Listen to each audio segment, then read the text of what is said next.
સ્વામિનારાયણાય નમઃ.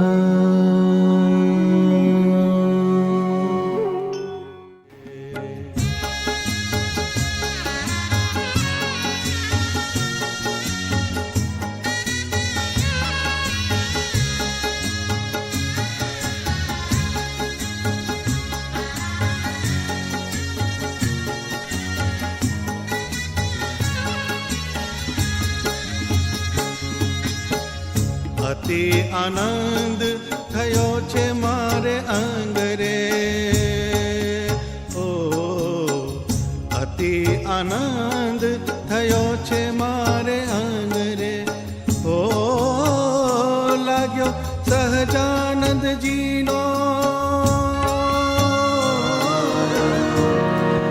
નન્ના નિજ ઇન્દ્રિય મન જેવું, એહી નિજ શત્રુ મિત્ર હે એવું, વિષય કુભુક્તે જબરી પુતબહી, હરિ કો સમરે મિત્ર સમ સબહી, નિષદીન હરિપદ में चित राखे, प्रेम सहित हरि के गुण भाखे, तुच्छ विषय सुख कबहु न चाखे,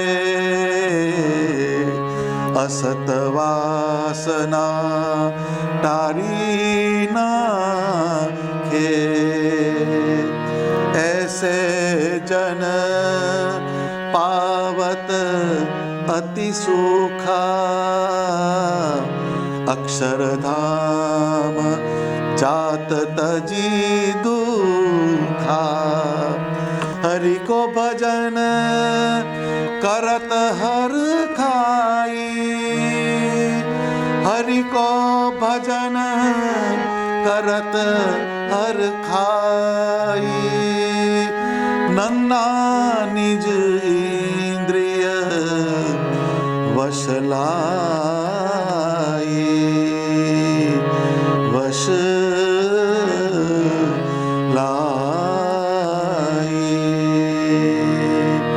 સહજાનંદ સ્વામી મહારાજ જય.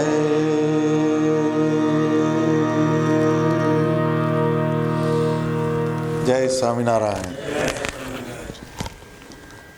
ન આવ્યો ન, બધા કક્કાની ક ખ ગ ઘ ચ છ, આજે નનો વારો આવ્યો. અણ ત થ દ ધ ને પછી ન આવે. ન્યૂ જર્સીથી ચાલુ થઈ છે બારકડી, આજે ન આવ્યા છે બોસ્ટનમાં. એ શું કહે છે? મંજુ કેશાનંદ સ્વામીનો આ ગ્રંથ છે.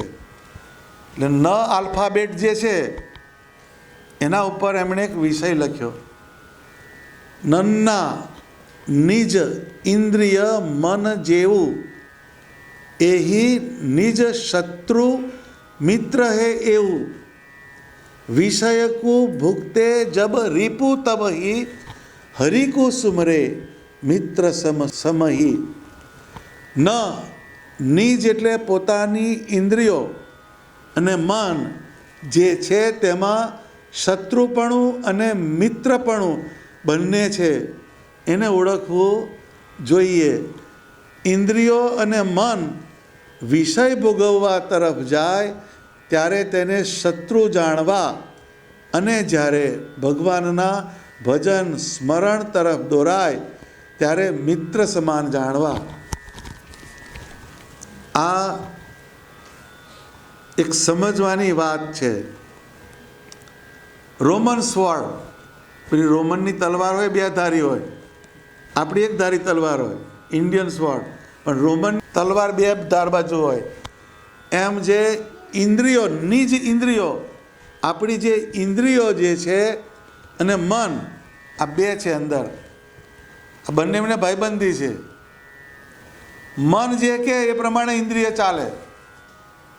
પહેલું મન જ બધું કરાવે. એટલે શ્રી કૃષ્ણ ભગવાને ગીતામાં કહ્યું કે જેમ રથ હોય એને ઘોડા હોય, લગામ હોય અને સારથી હોય. રથની અંદર આટલી 3 વસ્તુ હોય. એ આપણી ઇન્દ્રિયો જે છે એ ઘોડાની જગ્યાએ છે, મન જે છે એ લગામની જગ્યાએ છે, અને સારથી જે છે એ આત્મા છે. જીવ, ઇન્દ્રિય અને મન, આ 3નું કોમ્બિનેશન છે. રથની ઉપમા આપી શ્રી કૃષ્ણ ભગવાને. એમ આપણું જે શરીરનું મિકેનિઝમ, એમાં ઇન્દ્રિયો અને મન. હવે રથને ચલાવનાર ઘોડા, એમને રથ ના ચાલે તો એનો ઊભો રહે. એમ આપણો આત્મા જે છે એ આત્મા પરમાત્મા તરફ ગતિ ક્યારે કરે? તો કે આપણી ઇન્દ્રિયો અને મન એ બે એમાં જોડાય, મંત્રમાં જોડાય અને મૂર્તિમાં જોડાય, તો એ આત્મા જઈ શકે. એકલો આત્મા ના જાય, કેમ કે આત્માની અંદર કશું ડેટા પડ્યો નથી. જે જીવ આવે, જીવ જ્યારે પૃથ્વી ઉપર જન્મ ધારણ કરે તો એ પરમાત્માની શક્તિના સંચય સાથે એ જન્મ ધારણ કરે. એટલે પછી એની વૃત્તિઓ, મનની વૃત્તિઓ બહાર બાજુ ફેલાતી જાય. એ સ્વામિનારાયણ ભગવાને દાખલો આપ્યો કે જેમ સ્ત્રી હોય એ ભરત ગૂંથણ કરે, ભરત ભરતી હોય, તેમાં રંગબેરંગી પેટર્ન બનાવી હોય, દોરાની કલરફુલ હોય અને પેટર્ન ડિઝાઇન, વચ્ચે આભલો હોય, એ આભલાની ચારે બાજુ ગૂંથણ થાય. એમ આભલાની જગ્યાએ જીવ. હવે જે આભલો હોય 8 આની કહેવાય, 8 આની, 4 આની એની ડાયામીટર હોય. 8 આની આભલો હોય પણ ઉપર ભરત ગૂંથણ કરે એટલે 4 આની થઈ જાય. એની અંદર ઉપર ભરત, ઉપર ઓવરલેપિંગ થયું. એવી રીતના આ જીવ આ પૃથ્વી પર આવ્યો. મમય વાંશે જીવ લોકે જીવભૂત સનાતન. જે જીવ જ્યારે આ પૃથ્વી પર આવે તો પરમાત્માના અંશ. જીવ જે છે મમય વાંશે, મમ એવા અંશ. જીવ ભગવાનનો અંશ છે, જેમ તેમ નથી એ રીતે. પણ જીવ લોકે જીવભૂત સનાતન. આ પૃથ્વી ઉપર જ્યારે આવે જીવ તો એ સનાતન એવા પરમાત્મા એના ચૈતન્ય સાથે આ પૃથ્વી પર આવે. પણ મનઃ ષષ્ઠાનિન્દ્રિયાણી પ્રકૃતિ સ્થાની કર્ષતી. મન ને 5 જ્ઞાનેન્દ્રિયો એને પોતપોતાના વિષયમાં ખેંચી જાય છે. એટલે અંશ કોણ? તો કે જે પરમાત્માના આકારની અંદર પોતાની 5 જ્ઞાનેન્દ્રિયોને જોડે એ ભગવાનનો અંશ. બાકીનાને પેલી માયા જગત ખેંચી જાય. એટલે એને ભરતનો દાખલો આલ્યો મહારાજ કે આ જીવ જે આવ્યો ત્યારે એ ચોખ્ખો હતો અને શક્તિના સંચય સાથે આવ્યો, પરંતુ જેમ જેમ એ એક્સ્ટ્રોવર્ટ થયો એમ એમ એને બધા દાખલા આલ્યા. આ તારી માં, આ તારો બાપ, આ તારો કાકો, આ તારી ઘોડી, આ તારું ખેતર. બધી વસ્તુ ધીરે ધીરે ધીરે બહારની ફેકલ્ટીમાં ડાયવર્સિફાઈડ થવા માંડી. આ તારી જોબ, એ પાછો આવ્યું ને, એ બહુ મોટો લોચો છે પાછો. એ જોબ જ ખાઈ જાય છે ને તાર બધાને. એ જોબ, એ જે વૃત્તિઓ જે છે, જેમ સ્ત્રી ભરત ગૂંથણ કરતી હોય, પાછું ભરત ગૂંથણ છે ને કલરફુલ હોય મારું બેટ, એટલે ગમે પાછું બધાને. એ ભરત બધા આભલાવાળું લટકાવે છે ને, એ કેમ લટકાવે? એમાં શોભા છે. એમ 5 જ્ઞાનેન્દ્રિયો બહારની બાજુ, જેમ સ્ત્રી ભરત ભરે, આભલા જેવો જીવ આવ્યો તારે 8 આની હતો પણ બધું ફરી વળ્યું. તારે કેટલું રહ્યું છે? 8 આનીનો ડાયામીટર, પણ બધું ફરી વળે એટલે 4 આની થઈ જાય. એટલે જે એનું લાઇટ હોય એ ઓછું થવા માંડે. જેમ પેલો આભલો આખો હોય તો એમાં વધારે દેખાય, પણ જેમ જેમ બધું ઉપર ઓવરલેપિંગ થાય એમ એની જે બ્રિલિયન્સી જે છે એ ઓછી થતી જાય. એમ જે આ જીવની ચારે બાજુ ભરત ગૂંથણ કર્યું. એટલે એ જ્યારે એ આત્મા, પછી મન અને પછી ઇન્દ્રિયો, ઘોડા, લગામ અને રથ. રથ એટલે આપણું શરીર, પણ એનો રથી કોણ? ચલાવનાર આત્મા છે. આત્મા જે છે એના હાથમાં પેલી, જેમ પેલો સારથી હોય એના હાથમાં લગામ હોય. એ લગામને જે બાજુ લઈ જવી હોય એ લઈ જાય, પણ અડધાને ઘોડાને લગામ ખેંચી જાય છે. ઘોડા અને લગામ પેલા સારથીને ખેંચી જાય છે. પેલો સારથી નાદાર હોય તો સારું તમારે જઈ જવું હોય તો જાઓ, રથ મેળવી દીધા છૂટા. એમ છૂટું નહીં મેળવવાનું. હા, 5 જ્ઞાનેન્દ્રિયોને જોડવાની ક્યાં ભગવાન પાસે જોડવાની. જેમ ગુણાતીતાનંદ સ્વામીએ એક વાત કરી તો કે જેમ એમ કે ફિરંગીનું લશ્કર હોય એને એમ કે કવાયત કરાવે. ફિરંગી એટલે અંગ્રેજો, એને એ બટાલિયન હોય એની પાસે રોજ જે એને એક્સરસાઇઝ કરાવે. નહીં તો દશેરાને દાડે ઘોડું ના દોડે. જ્યારે લડવાનું થાય ત્યારે ખાઈ પીને પેળી ગયો હોય તો એ લડવા ભેગો રહે નહીં. એમ આ જીવ એ નાદાર થઈ ગયો એટલે એની લગામ મનની લગામ છે ને ઇન્દ્રિયો તો છૂટી જ છે. ઇન્દ્રિયો જે છે એ મન કે એમ ચાલે. ઇન્દ્રિયો જે છે એ મન કે એમ ચાલે. મન એમ કે મારે આજે આઈસ્ક્રીમ ખાવો છે તો ઉઠાડીને ખવડાવે. કઈ ફ્લેવર ખાવી છે પાછું પૂછે. એને જે ફાવે એ ખવડાવે. એટલે એને ઉઠાડે છૂટકો અને એને ખવડાવે છૂટકો. કેમ? એ નાદાર છે. મન જે છે એ વિષયથી ભરેલું છે. મન જે છે બધાને ખેંચી જાય. એ નિષ્કુળાનંદ સ્વામીએ, મુક્તાનંદ સ્વામીએ આ મનની અંદર બધી બહુ વસ્તુ લખી. મન ઉપર આખું ચેપ્ટર લખ્યું. એ એના પર આખો દિવસ જાય મન ઉપર બોલવું હોય તો. એ મન છે. પણ એ ઇન્દ્રિયો જે છે એનું અનુસંધાન મનની સાથે છે, મનનું અનુસંધાન જીવની સાથે છે. એટલે તમારો જીવ જેટલો પોટેન્શિયલ હોય એટલું તમારું મન કંટ્રોલમાં આવે. મન કંટ્રોલમાં હોય એટલી તમારી ઇન્દ્રિયો કંટ્રોલમાં આવે. આજે એકાદશી છે, લ્યા ઇન્દ્રિય જ આવી. એકાદશી ઇન્દ્રિયોનો ખેલ છે ને તારે. 10 ઇન્દ્રિયો ને 11મો મન, એને ભગવાનમાં જોડવું એને એકાદશી કહેવાય. 3 પધરામણીમાં એકાદશી જ આવી મારે આજે કથાની અંદર. પણ કહેવાનો અર્થ શું છે કે જે મન અને ઇન્દ્રિય એ નિજ શત્રુ અને મિત્ર બેવ છે. હવે ભગવાન પાસે આપણે જવું છે. એ ભગવાન પાસે જવું એમાં મન અવરોધરૂપ. એટલે ગીતામાં કીધું કે મન એ મોક્ષનું કારણ છે ને મન એ બંધનનું કારણ છે. રોમન્સ વર્ડ. બંધન પણ મન કરાવે અને મોક્ષ પણ મન કરાવે. એ સવાલ કયો કે જેમ પેલો અંગ્રેજ ફિરંગી એ જેમ લશ્કરને કવાયત કરાવે એમ આપણી ઇન્દ્રિયોને કવાયત કરાવવાની. કઈ કવાયત? આંખને કે દર્શન કર, વચનામૃત વાંચ, ભક્ત ચિંતામણી વાંચ. આજે વોટ્સઅપ બાજુ જતું નહીં. આમ જ કરે છે ને તાર બધા અંદર જોઈને મોડું જ ગાલી રહે અંદર જ. એ વોટ્સએપ એવું છે ટાઈમ કિલર. એટલે એમાં જે મન ગયું તો મનને કે આ બાજુ થોડીક વાર બાજુમાં આવી જા, આજે તારે આ બાજુ જવાનું નથી. એટલે વોટ્સએપનો ફાસ્ટ કરવાનું, ફાસ્ટિંગ વોટ્સએપનું કરવાનું. એકાદશી આવે તો આજે મારે 2 કલાક એને અડવું જ નથી. જેનો આવવાનું હોય આવે. અત્યારે બધું બંધ થઈ જાય ત્યારે કઈ જાય છે? હોસ્પિટલમાં દાખલ કરે ત્યારે કઈ વોટ્સએપ લેવા જાય છે કોઈ? સર્જરી હોય તમારી સર્જરી કે 6 કલાક સર્જરી ચાલે, કોઈનો વોટ્સઅપ જોવા જ આવશો તમે? એમ આપણે સર્જરી કરી દેવાની. એકાદશી આવે એટલે આપણે સર્જરી કરવાની. કઈ? આજે મારે ઓપરેશન થિયેટરમાં જવાનું છે. આજે કોઈનો ફોન લેવાનો નથી, કોઈનો વોટ્સએપ લેવાનો નથી. આપણી સર્જરી કઈ? તો કે આપણા મનની, આપણી બુદ્ધિની, આપણી ઇન્દ્રિયોની સર્જરી કરવાની. સર્જરી એટલે પરમાત્માના આકારમાં મારે જોડાવાનું છે. એટલે એક બાજુથી આઉટલેટ બંધ કરવા પડે.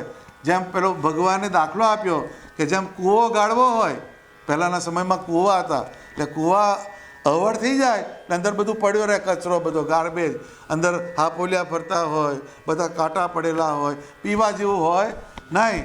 એટલે પછી શું કરે? એ કૂવો હોય એમાંથી જે ગાર્બેજ જેવાળું પાણી હોય એને પહેલાં ઉલે છે. પણ બહારના સ્ટ્રીમ પેલા હોય, ઝરણા પેલા આવતા હોય એના સ્ટ્રીમ, એની અંદર ગાભા ભરી દે કપડાના. એટલે એ સ્ટ્રીમ પહેલું જે ફ્રેશ વોટર હોય એને પહેલાં બંધ કરી દે ને અંદરથી ખરાબ પાણી કાઢે. એટલે આ એક પ્રોસેસ, એને કૂવો ગાળ્યો કહેવાય. એ પહેલું ખરાબ વોટર બહાર કાઢે પછી પેલું પાણી પીવાય એવું રહે. એમ આપણો કૂવો ગાળવાનો કોઈ કાર્યક્રમ નથી. છે બધું અંદર જ ગયું. જે આવ્યું અંદર જ છે. વન વે ટ્રાફિક છે. જે આવે આવવા દો, જે આવે આવવા દો. એટલે આપણા કોન્શિયસનેસની અંદર વોન્ટેડ ને અનવોન્ટેડ 2 જાતના થોટ હોય છે. હવે એ બધું અંદર પડ્યું. હવે તમારે દૂધપાક બનાવવો હોય, દૂધપાક તો દહીંથી છેટો રાખવો પડે ને. મીઠાથી છેટો રાખવો પડે. મીઠું નાખે તો અંદર ગયો દૂધપાક. એક મુઠ્ઠી દૂધપાકમાં મીઠું નાખો તો તમારે તપેલું ભરેલો દૂધપાક નકામો કરી દે. આટલો જ ગાર્બેજ તમારા ભજનને બારી મૂકે. સમજાય છે? એ કૂવો જે છે, કૂવાની જગ્યાએ આપણી કોન્શિયસનેસ, આપણું જે આત્મા જે છે એ કૂવાની જગ્યાએ છે. એની અંદર અનેક જન્મના કેરી ફોરવર્ડ થયેલા થોટ્સ, સંસ્કાર એ બધા અંદર આવ્યા. હવે આપણો આ મનુષ્યનો જન્મ મળ્યો, સત્સંગ થયો આપણને. હવે આપણે લોચો ક્યાં પડે છે? અંદર થોડો ગાર્બેજ છે પણ ફ્રેશ વોટર આવી જાય છે બહારથી, એટલે એ પાછું આ તો એવું જ થઈ જાય ને. ગંગાની અંદર ગટર આવી એમ આપણી કોન્શિયસનેસ પ્યોર છે, એની અંદર પણ જે પેલું કેરી ફોરવર્ડ થયેલો ડેટા અંદર આવ્યો. પણ આપણે ભજને કરતા જઈએ છીએ ને પેલો અંદરથી ઉલેચ્યું નથી. અંદરથી જે પહેલો જે ગાર્બેજ જે છે એને ઉલેચ્યા વગર ભજન કરવા આપણે બેઠા, એટલે પેલું છે એવું ને એવું પાછું કરી મૂકે. એવી રીતના આપણે જે હવે તમને એમ થાય કે આ કૂવો ગાળવો કેમ ન લ્યા? પેલા કૂવામાં તો પાણી બહાર કાઢો એટલે જતો રહે, આમ અહીં ભરાયું એને કેમનું ગાળવું? કેમનું ગાળવાનું? બોલ ને, તમારે સમજવાનું. ના, ભજન માળા તો પાછું અંદર તો પેલો કચરો તો પડ્યો છે, કચરો પડ્યો અને પાછું અંદર તો ભજન કર્યું તો પાછું એ તો ગમે ત્યારે બહાર આવવાનો. એમાં પ્રાણાયામ જોઈએ. પ્રાણાયામ જે છે ને, પ્રાણાયામ એટલે જ્યારે પ્રાણાયામ કરીએ ત્યારે ભગવાનના સંબંધવાળું ચેતન મંત્ર દ્વારા આપણી અંદર પેસે છે, એ પોઝિટિવ એનર્જી થઈ. પણ જ્યારે આપણે બહાર એક્ઝેલ કરીએ તો આપણે લઈએ છીએ ઓક્સિજન, એ પોઝિટિવ એનર્જી છે, ને નાખીએ બહાર એક્ઝેલ કરીએ છીએ ત્યારે કાર્બન ડાયોક્સાઇડ જાય છે, એ નેગેટિવ એનર્જી છે. એટલે જ્યારે આપણે અંદર શ્વાસ લઈએ, એ નિષ્કુળાનંદ સ્વામી બોલવાનું બધું, હવે મારા વાલાને નહીં રે વિસારું રે, શ્વાસ ઉચ્છ્વાસે તે નિત્ય સંભારું. પણ શ્વાસ ને ઉચ્છ્વાસ એની પ્રેક્ટિસ આપણે કરી નહીં. શ્વાસ તમે જ્યારે અંદર શ્વાસ લો એ વખતે મંત્રનું અનુસંધાન કરવાનું, મૂર્તિનું અનુસંધાન કરવાનું, ને પોઝિટિવ એનર્જી તમારા શરીરની અંદર આવે છે. એ પેલું પાણી ફ્રેશ વોટર આવ્યું એ. પછી જ્યારે ઉચ્છ્વાસ એટલે મારા અંદર જે અનવોન્ટેડ ગાર્બેજ પડ્યો છે એને હું બહાર ફેંકું છું. હવે એ પ્રોસેસ જે છે એ જ્યારે તમે કરો ત્યારે એ સાયમલ્ટેનિયસલી એ પ્રોસેસ ચાલે. એની બીજી પ્રોસેસ કઈ? તો જેમ એમ કે કારણ શરીરની વાસના, એ વાસના અંદર છે, જે પેલો ગાર્બેજ ભરાયો એ અંદર છે. હવે ચચુકાનો દાખલો આપ્યો. ચચુકો હોય, ચચુકો આંબલીનો, એને તું મસળજે ને આમ સ્ક્રેપ કરજે, એની છાલ છૂટી નહીં પડે. ગમે એટલું તમે સ્ક્રેપ કરો તો એની છાલ છૂટી પડે નહીં. પણ ચચુકાને શેકો ને પછી આમ કરો છાલ છૂટી પડી જાય છે. એનો એ જ ચચુકો, પણ શેક્યો એટલે એની છાલ છૂટી પડી. પેલું ચપ્પાથી સ્ક્રેપ કરો તોય ના જાય. એમ પેલા અનંત જન્મના આપણા જે સંસ્કાર એ પેલી રીતે જાય એવા નથી. પણ વચનામૃતનું જ્ઞાન અને સ્વામિનારાયણ ભગવાનનું ધ્યાન, જ્ઞાન અને ધ્યાન આ બે કરો એટલે કારણ શરીરની વાસના અંદરથી નિર્મૂળ કરે. એટલે જ્યારે તમે બેઠા હોય તો મારા આત્માને વિશે પરમાત્મા સ્વામિનારાયણ ભગવાન એનું ચેતન વ્યાપેલું છે. અને ઓમ સ્વામિનારાયણાય નમઃ, ઓમ સ્વામિનારાયણાય નમઃ ઓમકાર કરવાનો હોય નાભીથી, અને પછી એ મંત્ર બોલવાનો. આ કુંડલીની જે છે તમારી એ ઓમકારથી સ્વામિનારાયણ, સ્વામિનારાયણ એ બધા ચક્રને એક્ટિવેટ કરે છે. આ બોલો તો ખ્યાલ આવે, આ વિજ્ઞાન છે, એનું મંત્રનું સાયન્સ છે. એ તમે બોલો સ્વામિનારાયણ તો એ આ નાભી ચક્ર છે, અહીં હૃદય ચક્ર છે, અહીંયા કંઠ ચક્ર છે, અહીંયા આજ્ઞા ચક્ર, આ બધા ચક્રને ભેદનારો મંત્ર છે. અહીં કોને ખબર છે? બોલીએ ખરા. પણ સ્વામી એનું તમે આ મને નહોતું ખબર, લે ભાઈ તમને કહું છું. પણ આ પ્રાણાયામનું સેશન ચાલુ કર્યું ને, કોરોનાએ મને આ શીખવાડ્યું. કોરોનામાં પેલું કહેવત છે કે બાવા બન્યા એટલે હિન્દી બોલ્યા વિના છૂટકા નહીં. એમ પ્રાણાયામનું સેશન કરતો હતો. એ વખતે મેં એનો સ્ટડી કર્યો. તો હું કહું આ મંત્રનું સાયન્સ શું છે? એટલે હું એ રીતે પહેલો બોલવા માંડ્યો. પહેલો એનાથી મને એક્સપિરિયન્સ થયો. પછી એમાંથી ડેરિવેશન કર્યું કે આટલા ચક્રને ભેદીને આ આલ્ફાબેટ એ છે સ્વામી નારાયણ. ણ બોલો એટલે અહીંયા આવી જાય તરત. એટલે આ આજ્ઞા ચક્ર, આ વિશુદ્ધિ ચક્ર, કંઠ ચક્ર કહેવાય, આ હૃદય ચક્ર, નાભી ચક્ર, આ બધા ચક્ર છે આપણા.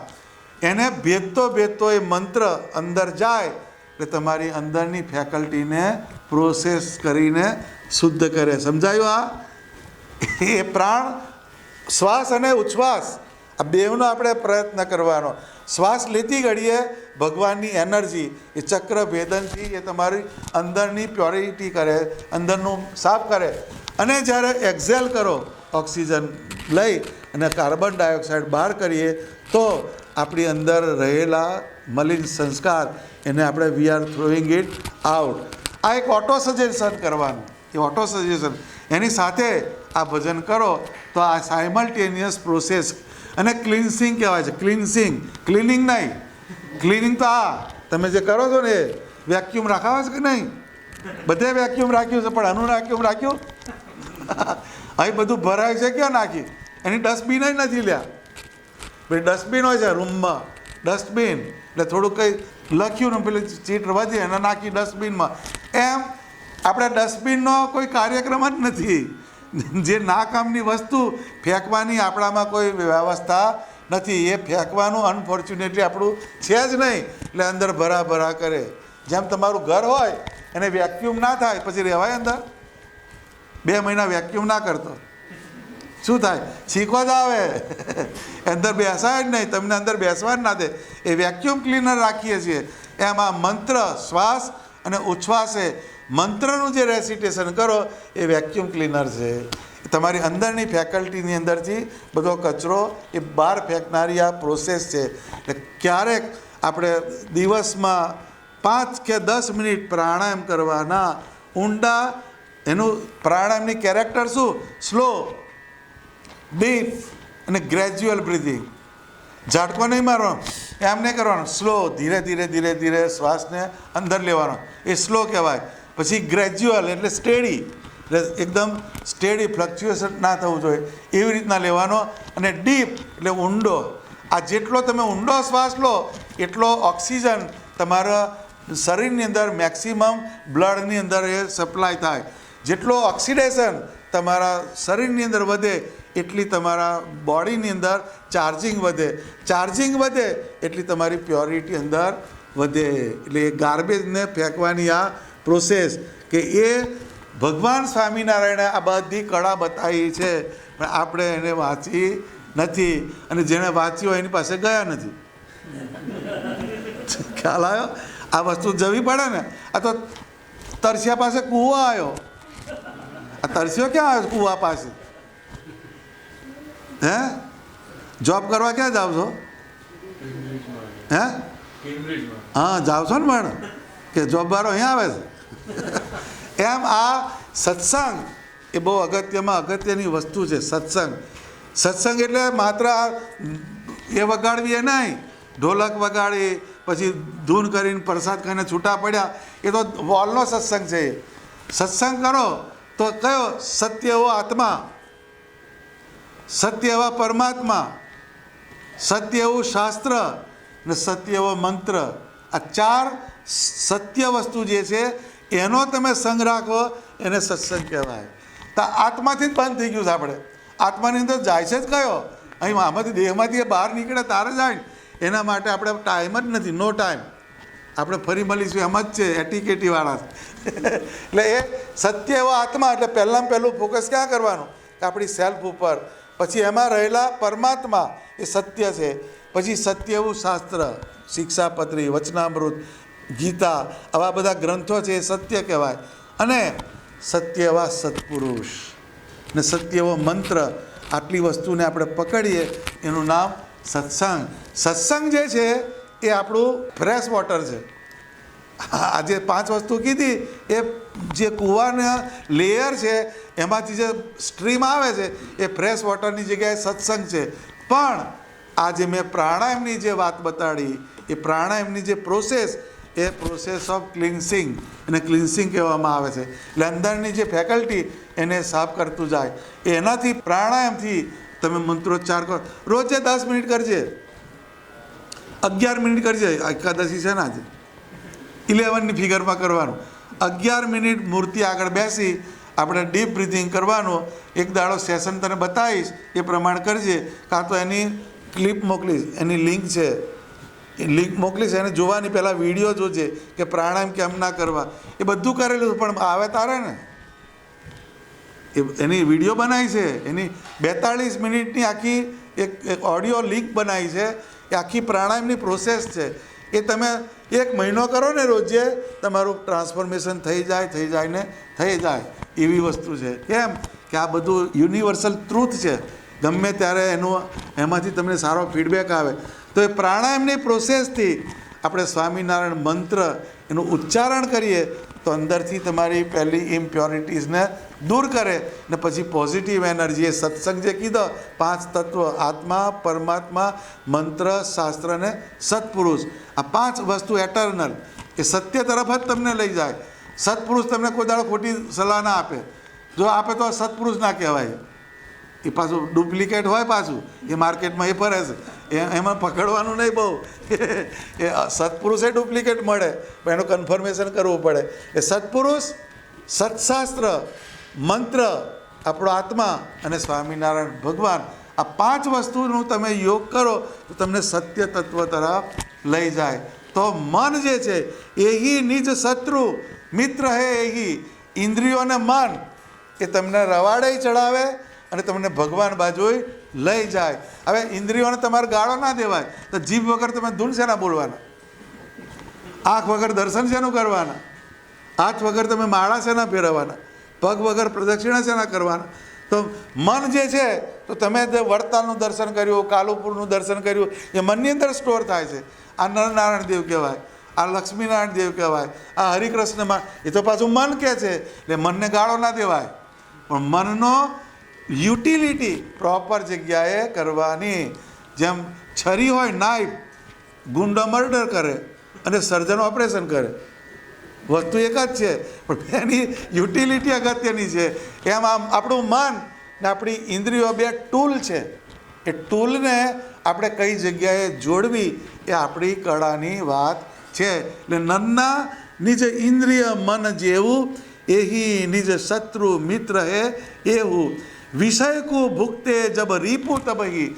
જ્યારે મન આપણું વિષય બાજુ થાય, પંચ વિષય બાજુ જાય, આંખ જે છે કોઈક મૂવી જોવાનો વિચાર કરે, કોઈક બીજી વસ્તુ જોવાનો વિચાર કરે, તો આપણે સમજવાનું કે આપણું શત્રુ બની આંખ. પછી આપણા કાન જે છે એ બીજી બાજુ જાય, ગામ કથામાં જાય, તો એ સમજવાનું કે આ વેસ્ટેજ ઓફ ટાઈમ ને વેસ્ટેજ ઓફ માઇન્ડ, એ બાજુ આ મને ડિઝાસ્ટર તરફ લઈ જાય છે.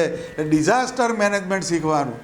5 ઇન્દ્રિયો જે છે એ ઘોડાની જગ્યાએ છે, પણ જેનું મન ભગવાનના જ્ઞાનથી કંટ્રોલમાં આવ્યું હોય એ ઇન્દ્રિયોને જવા દે નહીં, એને ડાયરેક્ટ કરે એની જગ્યાએ. ને એની અંદર મન જો ડેવિએટ થાય તો એની પર સોલ બેઠો છે, સારથી. એ સારથી જે છે એની લગામને પકડી ને ઘોડાને એની પોઝિટિવ ડિરેક્શનમાં લઈ જાય. અને ખોટી ડિરેક્શન જો પકડાઈ જાય તો એ તમારો રથ પ્રોપર જગ્યાએ જાય નહીં. હરિકુ સુમરે મિત્ર સબહી. એટલે જ્યારે ઇન્દ્રિયો અને મન ભગવાનનું સ્મરણ કરે, ભગવાનનું અનુસંધાન કરે, ત્યારે તમારે એને મિત્ર સમજવાની. અને તમને બીજી બાજુ લઈ જાય ત્યારે સમજવાનું કે આમાં કંઈક દાળમાં કંઈક આડું છે, આવા કંઈક આડું આવશે, એટલે ચેતી જવાનું. જ્યારે આપણી ઇન્દ્રિયો તમને બીજે લઈ જાય તો અંદરથી વિજિલન્સી આપણને હોવી જોઈએ ને હોવી જોઈએ.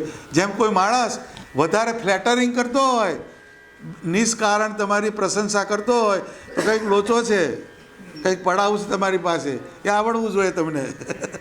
નહીં તો તમારું કરી જાય, મીઠું મીઠું બોલીને તમારું કરી નાખે. એવા માણસ હોય પાછા ટેકનિકલ, એને સમજવા પડે. એમ આપણી ઇન્દ્રિયો અને મન એ ક્યાં જાય છે એનો વોચ હોવો જોઈએ. પણ અહીં તો ખબર જ નથી પડતી ને, એ શું કરે છે. બધું ખુલ્લું મેદાન છે, જેને જે આવો હોય તે આવો, અહીં વાંધો નથી આવો. પણ એમ નહીં, જેમ આપણી તિજોરી હોય ત્યાં લોક હોય છે, તિજોરીમાં લોક મારે છે, એટલે પેલી કપડાની તિજોરી ના લોક વાગે પાછું. પણ જે લગડીઓ મૂકી હોય એમાં લોક મારેલું હોય છે. એમ લગડીની જગ્યાએ પરમાત્માની મૂર્તિ આપણા હૃદયની અંદર બેસાડી છે. ત્યાં આગળ ખોટો વિચાર, ખોટી ક્રિયા એ પ્રવેશી ના જાય એનું આપણે ધ્યાન રાખવું પડે. કે સ્વામિનારાયણ ભગવાને વચનામૃતમાં દાખલો આપ્યો કે જાણપણાના દરવાજે ખબરદાર થઈને રહેવું. કે જેમ રાજા હોય એમાં એનું રાજમાં એનું સિંહાસન હોય, સુવર્ણના સિંહાસન પર રાજા બેસતો હોય તો બહાર પહેરો ભરાય ને ચોર ચકાર અંદર પેસી ના જાય એની પેલો વિજિલન્સી રાખે છે. એમ આપણા અંતઃકરણમાં એવો કોઈ ઘાટ પેસી ના જાય કે જે તમને લઈ જાય, ભગવાનના ભજનથી તમને વિમુખ કરે એવી કોઈ ક્રિયા, એવો કોઈ વિચાર એ આપણા જીવનમાં પેસે નહીં. એનું નિત્ય અનુસંધાન રાખવાનું. આ યાદ રાખજે, નન્ના નિજ ઇન્દ્રિય મન વિષય ભુક્તે જબ રીપુ તબહી. વિષય તરફ લઈ જાય એટલે સમજવાના મારી સામે પડ્યો, ઇન્દ્રિયોને મન આ મારા દુશ્મન બન્યા.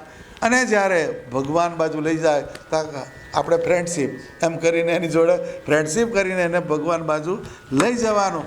અને જગત બાજુ લઈ જાય ત્યારે શાંતિ રાખ, તારે મારે કોઈ લેવા દેવા નથી. આટલી વિજિલન્સી રાખવાની. આજનું તારું એસાઇનમેન્ટ 11 મિનિટ રોજે પ્રાણાયામ કરવાના થશે. હે કરવાના. જો તને મહિનામાં મને કહેજે, તારું મીટર ફરી જશે. આપણે ગેરંટીવાળી વાત પેલી નહીં, સમજો. 11 મિનિટ પ્રાણાયામ કરવાના. પ્રાણાયામની પ્રોસેસ બતાડીશ, એ પ્રમાણે કરવાના. તો એનાથી તને ફીડબેક વધારે આવે. આપણે શું ભજન થાય છે, પણ ભજનનો જેમ પેલું બોઇલર હોય ને, બોઇલર એના લીકેજીસ બહુ હોય તેની એફિશિયન્સી ઓછી થઈ જાય.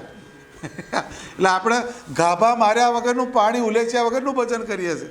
અંદર ખરાબો છે એટલે પાણી આવ્યું, પણ પેલો ખરાબો તો પહેલાં ઉલેચ, પછી પેલું ફ્રેશ વોટર આવવા દેવાનું. એટલે પહેલો અંદરનો જે ગાર્બેજ પડ્યો હોય એને બહાર ફેંકવાની એ રોજની પ્રોસેસ કરવી પડે. જેમાં આપણે અમુક ક્રિયા રોજે કરવી પડે છે. WC તમે અઠવાડિયે જાઓ છો, એ રોજની પ્રોસેસ છે. લ્યા એ ના થાય તો શું થાય? એમ આપણું આ તો અનંત જન્મનું પેઠું છે. અંદર અનંત જન્મનો કચરો અંદર પડ્યો છે, એને તો પહેલો કાઢવો જ પડે. એ જ્ઞાન અને ધ્યાન આ બેથી કરવાનું. અને પછી આપણે ભજન કરીએ, એ ભજન આપણને સ્વામિનારાયણ ભગવાનનો ભેટો કરાવે. સહજાનંદ સ્વામી મહારાજ જય.